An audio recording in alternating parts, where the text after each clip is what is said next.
Hey there guys, in this video we're now going to be looking at the premium units that are available for selection from the 7th anniversary stuff. Now to get the premium select ticket, I think you have to either spend cash or lapis on the special step up. These are not given out for free, but you know, we're going to go through and discuss them. This list only goes up through Young Hero Zack. It doesn't have the more recent premium units. You know, we might discuss the most recent premium units in a different video. And depending how long this takes, I might also go into and discuss the limited units that are available in a different exchange shop, or maybe that'll be a different video. But I might go a little bit quicker than usual because at the current time I am sort of addicted to a new indie game that I've been playing just non-stop, and I might post a video about that this weekend depending on timing. Anyway, as far as these units, so let's talk about the premiums in this shop going in release order. So Cetra Descendant Aerith was the first ever premium unit created, and she was given to all players completely for free up to EX2. They usually like to do this for like a new system type stuff. You know, when Neovisions came out in the first place, they gave us free Neovisions Awakened Tifa. When premiums come out to like ease us into the new way of doing things, they gave us premium Aerith. And even though she was a free unit and she's, you know, given away to EX2 no charge, well, she was, you know, not any longer, of course. But she's still pretty good. She's a support unit. She doesn't really deal any damage, but she's got a lot of good stuff for her. 400% stat buffs. I think she was the first unit to do 400% stat buffs. AoE at the very least. You know, LB damage. She can imbue, amplify, 45% amps. She can do the Holy, the Reflection Holy, which was a thing for a brief period of time. That got power crept relatively quickly. But for a while, you know, Aerith actually, technically speaking, did okay damage if you did like the bounce back 6 copies of Holy. It wouldn't chain, but, you know, whatever. That wasn't really a thing for very long. But yeah, so she was our first premium unit, and she is pretty good. Pretty good. Not great, but good at what she does. And then we got the other new premium units that were actual premium. Avalanche Tifa and Legendary Hero Sephiroth. So Tifa came first, and she was the first, like, you know, damage dealing premium. And like, she was really good. Don't mistake that. But it's kind of funny. Like a week and a half later, after Tifa, came Sephiroth, and Sephiroth was just way better than Tifa. Pretty much in every way. Tifa, you know, when she released, had really terrible frames. It was like this weird, unique frame that no one changed with properly.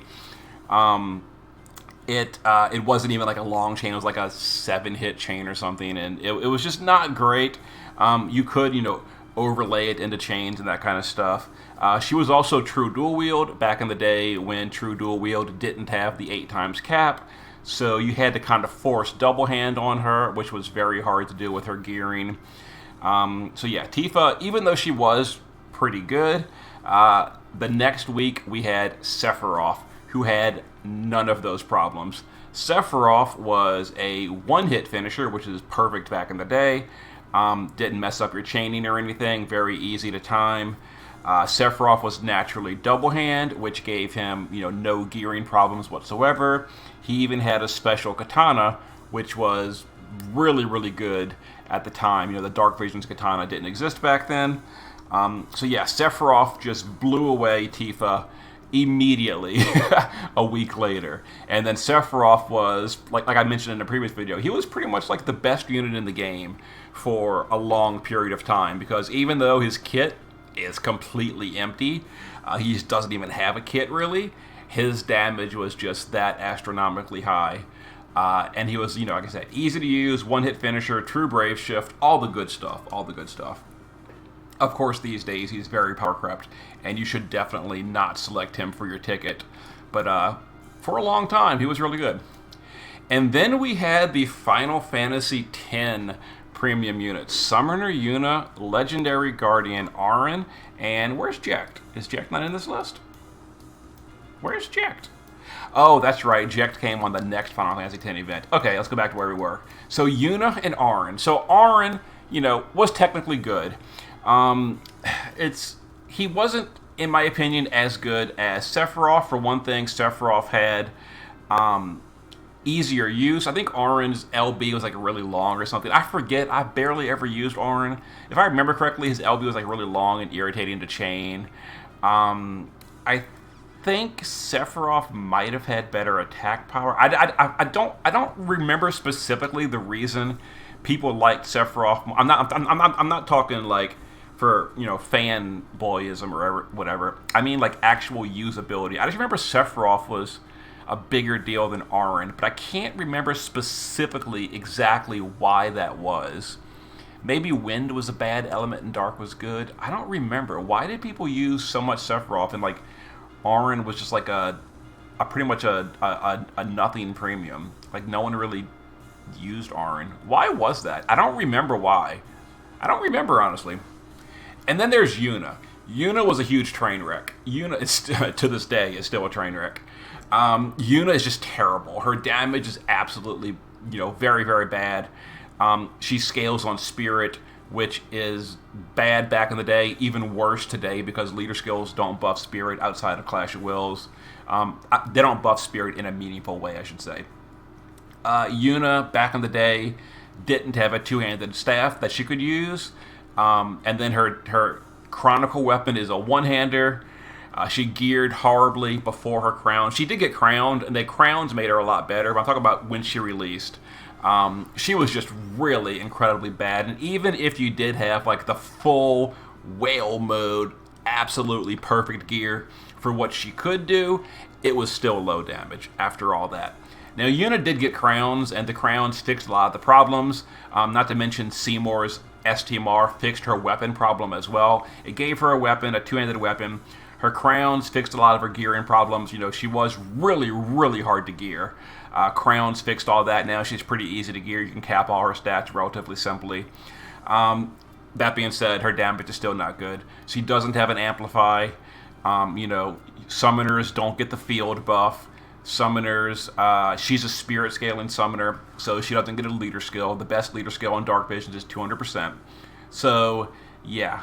Yuna has been just a kind of a troll unit from day one all the way until today. Never really saw a lot of use. Now, she does have a 50% Dark Amplify field, which is, again, kind of amusing because she's locked to the light element and her field is dark. Like, huh? What's going on here? Crowns didn't fix that. You'd think Crowns would give her like a light amplify field to go with it. Nope. Didn't happen. Auron also has crowns at this point. His crowns, again, didn't really save him, at least on global. He saw a little bit of use in JP after his crowns, but on global, we've just had better units always, and his crowns are not free for one thing, and they're just not worth using. And then we have Tyvis. Tyvis has had multiple upgrades. He was relatively good when he came out. Then he got some story gear that gave him a lot of flat stats. Then he later got a Chronicle weapon that gave him a lot more killers, and they gave him the default chain cap. Then he got crowns and a 150 amplify. Like, he just gets upgrades over and over and over and over and over again because he's like, one of the primary units of Season 4. He's a major part of the storyline. And he just keeps getting upgraded. And he's always been decently overall good. Never really the number one meta pick, but always good enough to still use. Like, you'll usually, even today, you'll still see Tyvis on some fire teams. He's not like the top 3 fire units, but he's pretty close up there, and he is good. And yeah, he does damage. That's really all there is to say. He also has the Rebellion tag, so even on the upcoming Rebellion categories, he might see use. Now, he's not really matching up to the primary Rebellion element, which would be Lightning, but if you pull, Vanille, she does Fire Field, Fire Amplify, not Amplify, Fire Imperil, and all that. So yeah, Typhus might still see use going forward on Rebellion parties. Pretty good premium. Stormseeker Esther was, I think, our first global exclusive premium. Wasn't she? Who came first, Esther or the Near units? No, I'm pretty sure Esther came first. I'm pretty sure Esther was our first global premium. And she's really, really good. She was absolutely amazing when she came out. Lots of damage. She has the true brave ship with the tanking form and the shift form with full uptime. Omni cover, which is always absolutely amazing. You do have to do some stuff to keep it full uptime, like refill the LB gauge every few turns, but still, it's not too hard to do, and you can keep full uptime Omni cover at all times. Amazing, amazing unit. And then like a year later, she got some upgrades. The upgrades were okay. They added more modifiers, and they also added a synergy buff with Sylvie. Honestly, the upgrades weren't that impressive. It made her better, but at that point her damage was already kind of falling behind, and then even though it did increase her damage, it's still, like, you don't take Esther for her damage anymore. Also, just a special mention, she does have that field of hers, and while the field was good for a long time, it has always been a double-sided field that literally does nothing except troll you on the left side of the field by removing your Imperil field for absolutely no purpose whatsoever. And Global has yet to fix that. Esther is now 2.5 years old, and they are still not fixing her field. And that is a huge, huge headache to have to deal with. You can work around it. I know you can do timing and set it up in advance and then replace it and then have her chain last in the burst turn. We shouldn't have to go through all that. Really, we really shouldn't. Global should just fix their problems, but they're not, so whatever. But anyway, Esther is still very, very useful. More as a tank these days than a damage dealer, but she's still a okay-ish tank when you need Omni cover. Dark Reign is a unit who mostly was hyped for his vision card. It was the Knights of Grandshelt for mages. We'll talk about that more in a second. But yeah, it was, just a high magic, high LB damage card. And it was, at the time, the best card for mages. Now, hilariously, Dark Reign's vision card has been power crept by about 42 other cards at this point. Every single card coming out, it seems like, is just a huge power creep over Dark Reign's card. And those better than Reign cards started coming out less than a month after him. So that was... How do you classify that? Is that, on the one hand, is that, good guy Gumi being nice to the players by giving us alternatives to the whale card? Or is it shameful Gumi for selling Dark Reign and then immediately power creeping the reason people pulled for him? It depends how you look at it. You can say it's a good thing or it's a troll thing. Or both. Whatever. But yeah, people that pulled Dark Reign for the card got really bamboozled because that card was power crept by cheaper and better alternatives right away. Right away, pretty much. Dark Reign's Trust Mastery, on the other hand, is actually, I think, still the only... No, that's actually more. There's the Knight's Christmas card, and then there's technically Cal's STMR. But Dark Reign's STMR is one of the better sources of external magic focus. Although most units don't need it these days. They come with their own for the most part. But, yeah. And as far as Reign's damage goes, it was pretty bad on release. We had better options. And then he did get upgrades with his... is it Crowns? I think, yeah, it is Crowns. Crowns and a 150 Amplify. And that made him a pretty good Dark Mage. And he did see use on Ibarra teams for a brief period of time. The Ibarra teams have kind of been power crept at this point. But, yeah, Dark Reign was good after his Crowns for a while. So, yeah. Fina the Return. This is one of those units, kind of like Aerith, where she's just like a pure support. Pure support. She's got a light field, the buffs, 400 stats, 300 LB damage, 45 amplify. She does killers to multiple races, and that's mostly it. Just a buffer, amplify, etc. She's good at it. I mean, she's really good. Probably overall the best light support unit we currently have on Global, even still. Yeah, I don't think anyone does it better than her for light support. 75 amplify if you include the field. That's going to be 85% after her crowns if we don't skip them. And yeah, all there is to say. She does buffing, and that's it. And she does it good. So yeah, she's a good unit. Good unit.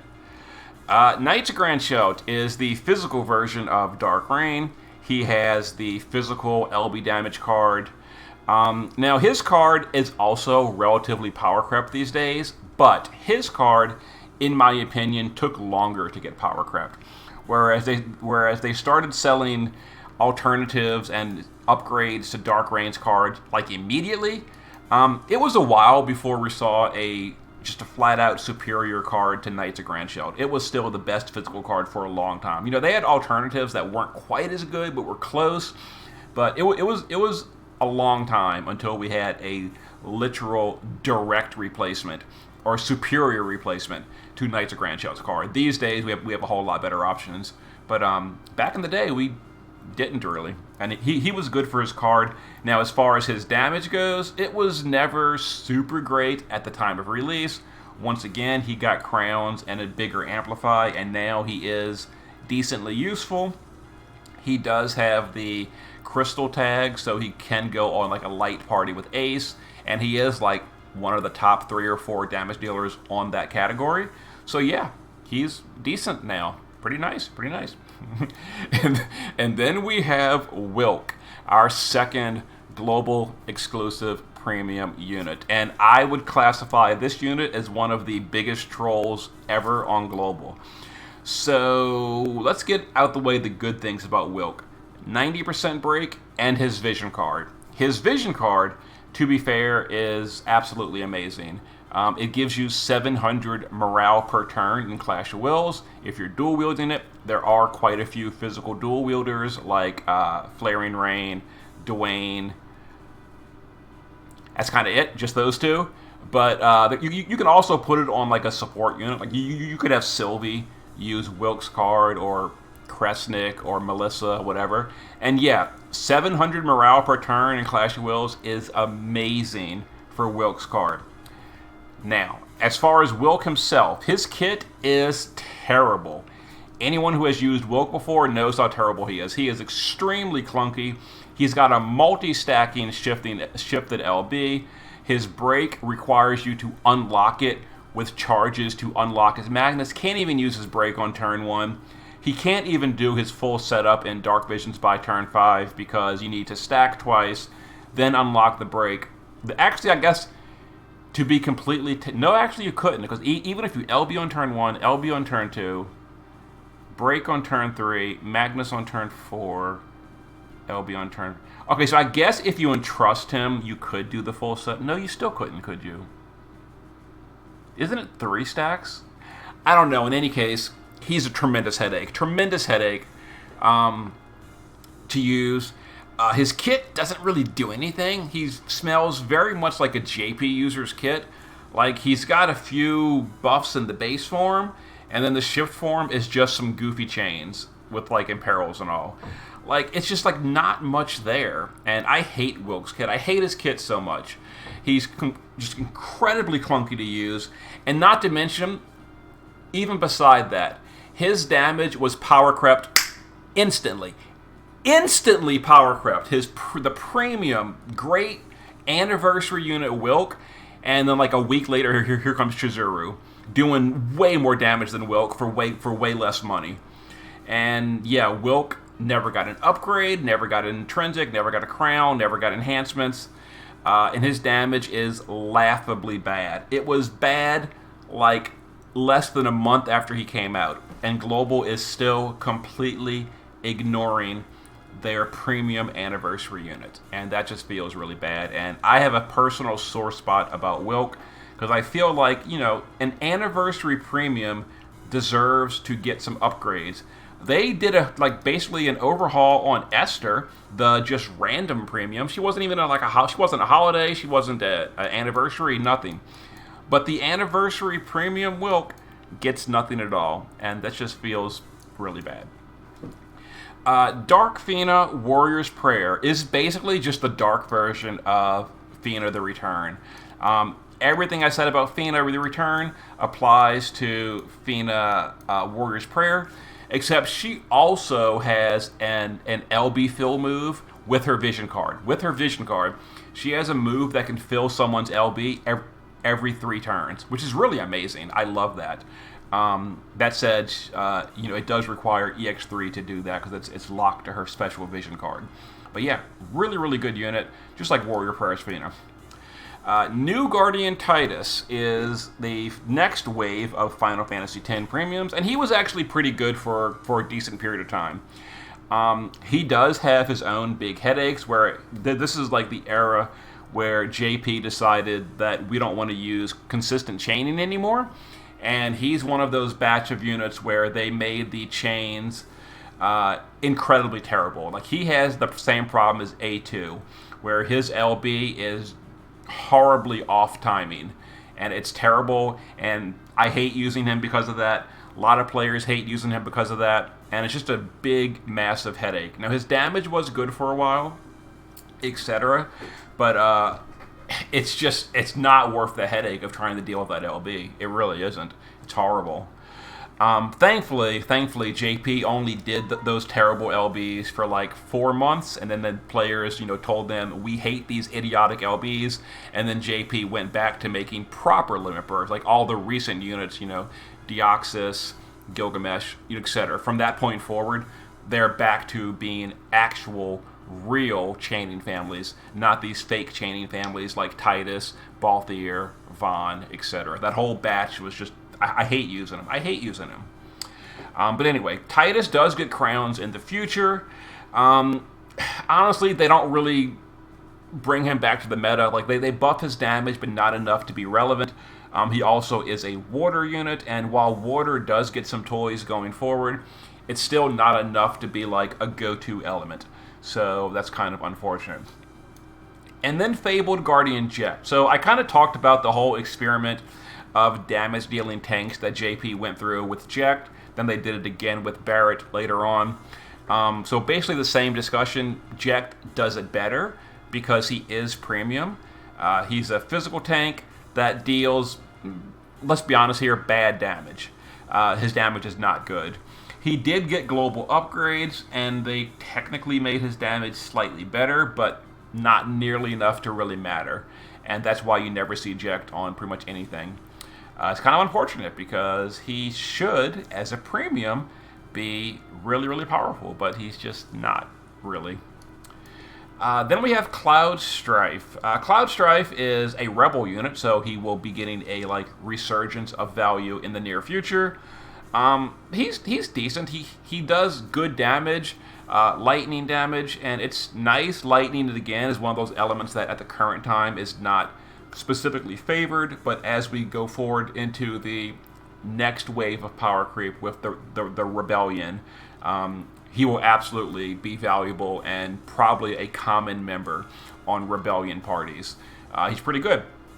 Now, he also got Clash of Wills upgrades that gave him a Clash of Wills scaling finisher, which is terrible. People argued when I said Cloud Strife was basically never going to see use in Clash of Wills, and a lot of people argued with me saying, oh no, he's like a flexible budget version or whatever. Like, I'm not sure how you can call a premium unit a budget, but yeah, people were saying like he's a budget alternative to Clash units because he's not elemental, he can finishers, and I said no, and here we are, 7 months later. Have you ever seen Cloud in a Clash of Wills team other than people just flexing with him? Like, I myself used him specifically for the purpose of saying, yes, you can use Cloud, but why would you in Clash of Wills? In Clash of Wills, I'm talking about. He's just not worth it in Clash of Wills. Wasn't buffed nearly enough. Materia Hunter Yuffie is a Earth tag chainer, also the Rebellion category, so you might see her on Rebellion teams.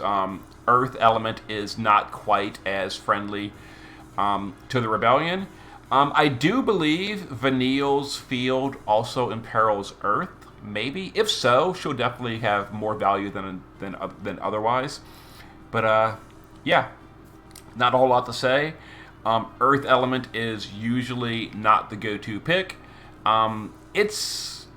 Earth does have the tools to make it viable. We've got some good Earth fields. We've got good Earth. Well, you can't call Tolian good, but we do have an Earth breaker. I don't know if Vanille breaks and does field for Earth. If Vanille does, you might see Yuffie more often. If not, then I don't know. Then we get into the leader skill era. So we've got Deoxys, who was the... No, Ibarra came first on Global, but Ibarra didn't have a leader skill. And then Deoxys came after, but his patch actually brought leader skills, including Ibarra's leader skill. But yeah, you guys know the story. Ibarra came out first. Ibarra is overall a way better unit than Deoxys. Deoxys is incredibly boring. He's a 500 Dark leader, and he does damage with his LB, and that's it. It's a trance shift. It's a ramping LB, so you've got to use it like 3 times for it to be max power or something, or 2 times, I don't know, to be max power. And he doesn't really do anything beyond that, whereas Ibarra is Ibarra. Ibarra is amazing. Deoxys is not. So therefore, Deoxys was incredibly crept by Ibarra, so no one uses him. Last World Dark Lineage is frequently the joke because his premium leader skill for Ice is only 300%, and that's just terrible. No one wants a 300% leader skill. His personal damage is relatively good, so if you put him on a team, for example, with Flaring Rain, he can deal good damage. Although then he would be mismatched elements, which is unfortunate. That's why you don't see Lastwell as often, even though his personal damage is respectable. And then Flaring Aether Rain, one of the best premium units, honestly. He is amazingly good in Dark Visions. He's amazingly good for Trials, very high damage. He's got the true dual wield cap, thankfully, so his damage is exceptional. And then he got lots of global upgrades, which gave him a 400% stat, 300 LB buff in Clash of Wills. It gave him passive morale per turn in Clash of Wills. He is the perfect unit to use Wilk's Vision card, which makes his passive morale per turn 1700 per turn for doing absolutely nothing. He can be your primary breaker in Clash of Wills. And his Clash of Wills damage is incredibly good damage per turn. The burst damage is not super great in Clash of Wills. It's fine, but it's not great. But his damage per turn is probably one of the best in the entire game for Clash of Wills.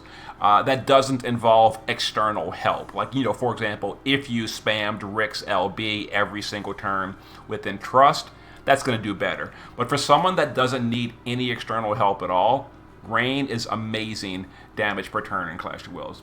Definitely one of the best leaders in the game. Also, his leader skill is the entirety of Brave Exvius, which is by far the biggest roster out there. And then young hero Zac, who is the Lightning leader, and he has just a tragic story. So he was the Lightning leader, so he was supposed to lead Lightning teams. Basically what that translates into is he was supposed to lead Riku teams. They brought out Zac. They ran his banner for 3 weeks and let people pull for him to buff up their Riku party. And then the minute Zac's banner closed, they announced in the news that Riku was being killed. They killed off Riku. So the one and only reason for you to pull for Zac was nerfed, and Zac is now basically useless. He doesn't even have the Rebellion category. So when we transition into Rebel Lightning teams, Zac will not be coming to those. He will be just sitting on the bench, and that feels real bad. So, I'm sorry, Zac. Nothing for you. Now, I'm kind of wondering, why is Ibarra not in this list? I was going to talk about Ibarra, but she is not included in this list. So, maybe I'll talk about her in the other units.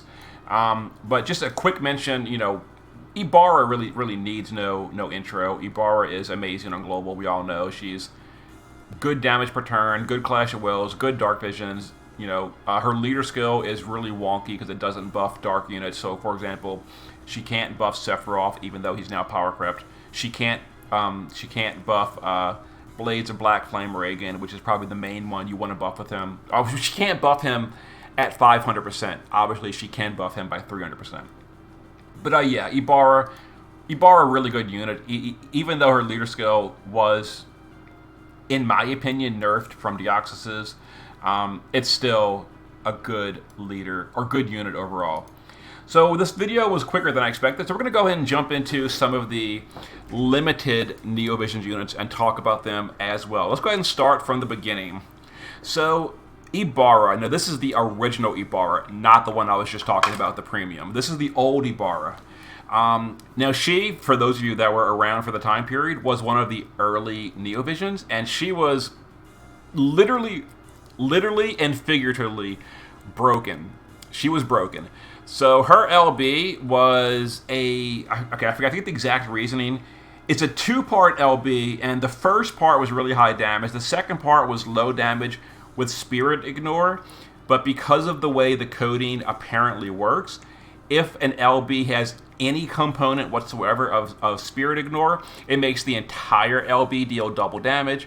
So her big modifier, which wasn't supposed to be doubled, was getting doubled. So her LB dealt enormously high damage, way higher than anything else in the game. At the time period, it was, technically speaking, a bug, but because it was discovered after she was released and sold, you know, with the gotcha things, you're not supposed to nerf things after people already pull for them. I guess Riku was an exception, but although, you know, with Riku, they nerfed her indirectly, which allowed them to get around that issue.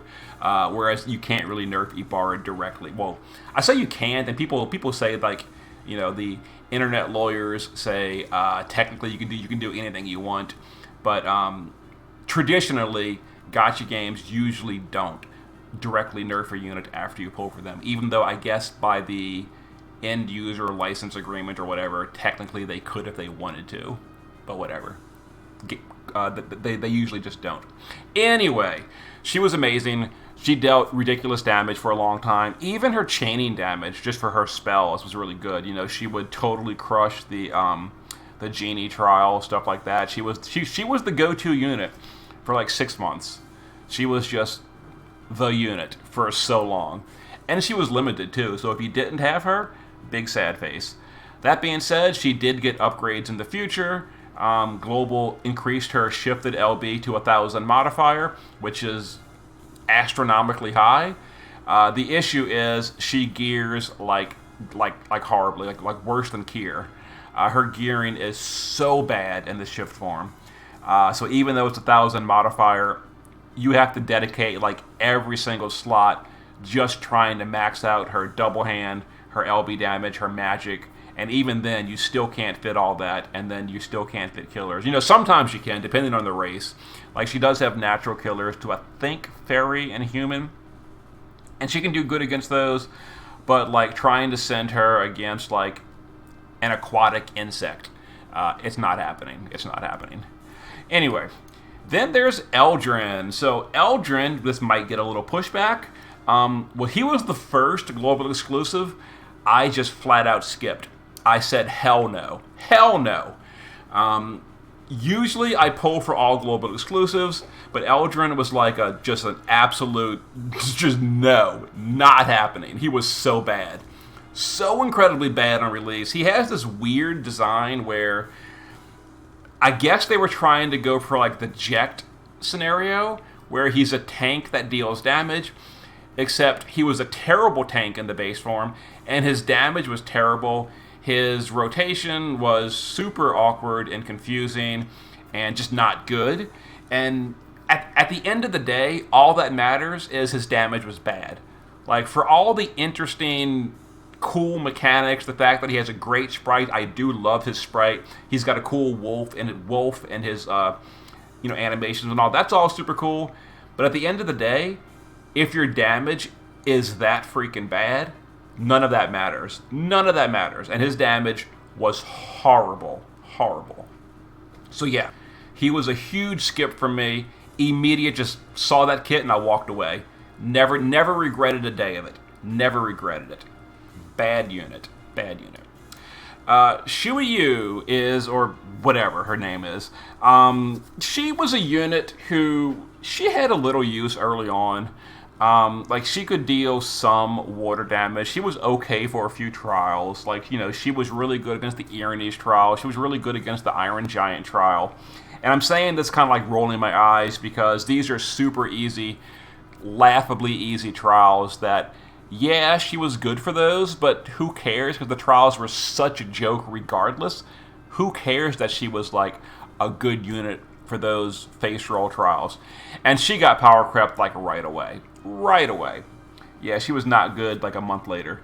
And then she did get upgrades in the future. Her upgrades were just bad. Really bad. Really, really bad. And they did nothing for her. So yeah, she was a troll unit. Full Moon Carton was a unit who, when he came out, basically was just a better version of his 7-star. Amazing turn 1 damage. He also has the gimmick where he can have full uptime, permanent Dark Absorb for your entire party. You do got to fill his LB gauge to do that, but if you wanted to, you could, and we did do that for one of the Clash of Wills. One of the Clash of Wills, I think it was Threshin, maybe, did a ton of dark damage, and one of the easier strategies was to use Carton to just absorb it for your entire party. And that was amazing. And again, his burst damage was great. No real setup needed. Turn 1, just frenzy and go. Other than that, not a whole lot going on in this kit. Like, basically just burst damage and the Dark Absorb, which is fine, good enough. And he was decent for a while. He got power crept eventually, but he was good for a long time. Yeah, he was good. Whimsical Winter Tiana. This is a unit that I wish I had skipped. I wish I had skipped her. So it seems like Global just doesn't like Christmas. Global hates Christmas because, Eldrin, huge troll, and then Tiana, huge troll. She is, again, one of the units we frequently joke about on Global. And one of my biggest regrets, I pulled her to EX3. Huge, massive regrets about that. So for her one and only Clash of Wills fight, I think it was the Arboralis, the plant, that, winter plant. She was okay for that. She did good in her Clash of Wills because it was completely and entirely custom designed for her. So because of that, she did good. The minute her Clash of Wills ended, she just dropped dead. Dropped dead. She's useless. Like, her kit is a train wreck. It's I'm not even kidding here. You've got to stack her 25 times to reach her potential. She's a pentacaster, which almost no one does other than Yigni. And, imagine using Yigni.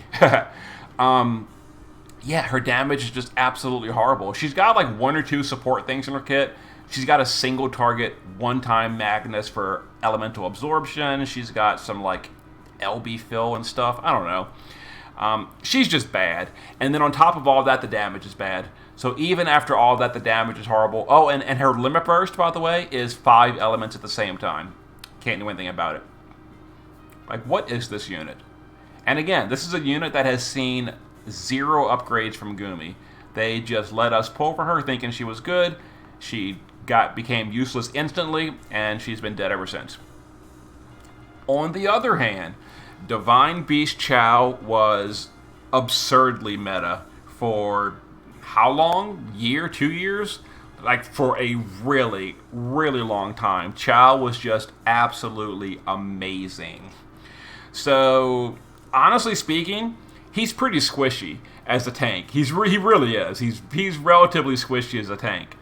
But because most fights don't really deal that much damage, it doesn't matter that his mitigations are bad and he has low cover mitigations and his stats aren't that good, because he was still good enough. And he has full uptime Omni cover with his LB.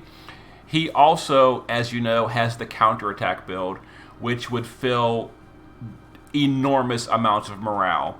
Like, we've had Chow on some fights counter, like, I'm not even kidding here, he would counter like 40 times or more. And every single counter is a morale fill-in counter. So he would just go off and the morale gauge would be at like, 60%. Chow takes his turn. Now you're at like 180%. It's ridiculous. Completely ridiculous. He fills the entire party's LB gauge. He heals the party. He fills all your mana back up. And he's an Omni cover tank, so he's covering your entire party from everything. He was amazing.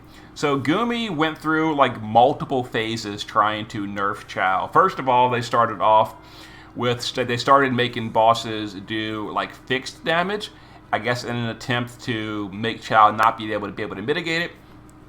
Still worked. He still mitigated it fine. Then they started changing bosses to where they did like 2 attacks per turn or something. Chao didn't care. He was still worth using it. Then they started doing things like Beast Killer. They would literally give bosses Beast Killer to try to get rid of Chao. That, for the most part, did work, and we didn't use Chao on those bosses. I think some people still did anyway, maybe. But then, eventually, the final nail in the coffin, they nerfed the counter mechanic directly, and now Chao can no longer counter 40 times. And that's what pretty much finally let us move on from Chao. Is now that he can't do the counter morale fill anymore, it's like, well, you may as well just use Abigail, because the whole reason you bring Chao is because of the countering. And if you can't counter, there's really no real reason to use him. Elegant Temptress Lilith is I don't know. So on the surface, she seems relatively bad because she has bad mitigations. Her kit is clunky because of the whole, you got to do the LB, not the SLB, to maintain the mitigations, all that kind of stuff. The damage is not super great. Overall, she's not super bulky, truthfully, because again, she has bad mitigations. But she ended up being pretty good for multiple clashes, and the funny thing is, she was good for artificial reasons. For example, the reason she was good for one of the clashes is because that clash nerfed human units. And she was like one of 3 non-human damage dealers. And so because all the rest of the class got nerfed, she all of a sudden became one of the top 3 picks. Not because she herself was good, but because everyone else was made bad artificially by the clash's mechanics. You see what I'm saying? So, and there's actually one other clash, kind of the same thing happened, where, like, I think it was the same thing, like, it was like racial mitigation, or no, it was the Clash of Wills that had the attack down modifier, and she's not affected by that. And yeah, so again, because the mechanics nerfed everyone else, it made her better by default, even though she herself is, technically speaking, not that great of a unit. You see what I'm saying? So she did see use quite a few times for goofy reasons, not because she's a great design. So there you go. Cheerful Caroler Ayaka. So thankfully, they kind of broke the tradition of Christmas units being garbage, and she's pretty good. She's decent. You see, it's hard for me to say she's good, because if you take a step back and look at her kit for real, there's kind of nothing there. There's like some killers on a one-time Magnus. There's a Ice Amplify for the party on a one-time Magnus. So once those 2 things are used up, you've just got some relatively low chaining damage. And that's it. And it's not that good. But, the big but, is she is the only one to do an AoE 100 Ice Amplify. So because of that, she is still seeing use every now and then when you want to use Ice. Recently, Ice has not been that good, so you haven't really seen it that much. It's still usable, and if you want to use her with Frievia, you can get stuff done, but there's better options now. And like I said, her personal damage is not super amazing or anything. Although I will say she is good turn 1 damage. I actually use her on my Mage Dark Visions party to turn 1 kill stuff. She's really good on turn 1 because she can just go right out the gate with her 150 Amplify plus damage. That's kind of convenient. So I really do like that. Lunar Festival Cleome would be the second global exclusive unit that I have ever skipped in history. And the history of Neovisions. I actually skipped a bunch during the 7-star days, but during Neovisions, this was the second global exclusive unit that I skipped. I don't like her kit. Now, before you say, oh, I've seen you use her in videos, yes. While she was being run, I used a 10+1 EX ticket, and she popped up because during limited events, the units are in the EX pool, and I got her off an EX ticket. I even showed the video of me doing that. So even though I didn't pull for her, I do have a Lunar Fleum. Although I basically never use her because I don't like her at all. Now, I will say, I know some people are fans of her, and they use her in Dark Visions, and they get stuff done. That's wonderful. I don't like her kit. Her kit is clunky. So on her Dark Visions, not Dark Visions, on her Clash of Wills, it was the rabbit. And the rabbit would eject your entire party. This is literally her Clash of Wills. So on her Clash of Wills, the rabbit ejects your entire party and you come back 2 turns later. That totally ruins Cleome's entire kit, because her whole kit is auto-casting setup moves. And when you get ejected for multiple turns, you come back and all of that is reset. So Cleome was basically terrible for her own Clash of Wills. And that really just made me dislike her even more. On top of that, she has, again, like her best, her killers and all are locked to a Magnus. And just the whole thing is just clunky. And I don't like it. And also her Amplify for the party is like a 3-turn delayed Amplify, and it's only 45%. Like, if you're making us wait 3 turns for a freaking Amplify, why is it only 45%? Whereas, like, Sylvie, Ayaka, Malphase, who else? Melissa, all of these are 100% after ramping for 3 turns. Hers is only 45%. It's just... it's so stupid. It's so stupid. I don't like this unit. That was the second unit I've ever skipped from Global Exclusives. If you're wondering, the third unit is Kier. Arcane Scholar Kier. I am not pulling for that dumpster fire. Anyway, Holy Mother Reborn Ellie is the Xenogears collaboration. This unit is basically terrible. She has absolutely abysmally bad damage, and the only thing that she has going for her is a 50% Wind Imperil field, which is now done 1,000 times better by Malphase. It is done 1,000 times better by Eiko, and there's also a new unit coming that does the same field. Who is it? Oh god, is it Avon? Maybe Avon? I don't know. The point is, there are already 2 units that do her job way better than her, and her damage is so bad. So bad. Yeah, she's real bad. The Emperor's Emissary Citan is a wind damage dealer, and he's fine. Like, he does good damage. If you've got a Zidane to lead your party, he hits hard. That's all he does, but sure. He does good wind damage. Not much more to say. He just hits things and nothing else. But he hits them hard. Not super hard, but hard enough. So yeah, there you go. Graph and Id. So these units were part of the original Neovision's Xenogears collaboration. This is part of where, Gumi raised the prices that week because they were overhyped. So overhyped, just like Kane. Gumi raised the prices and then had to apologize because they raised them unnecessarily. But yeah, Graph, was decent in JP because JP has worse units overall, so the fact that he was decent made him shine a lot better. On Global, he was just standing in the shadow of Global Exclusives and not that great. Still usable. People did use him. Like, he's not, bad or anything, but he's not good either. And then Id. Id is absolute troll. Just complete troll.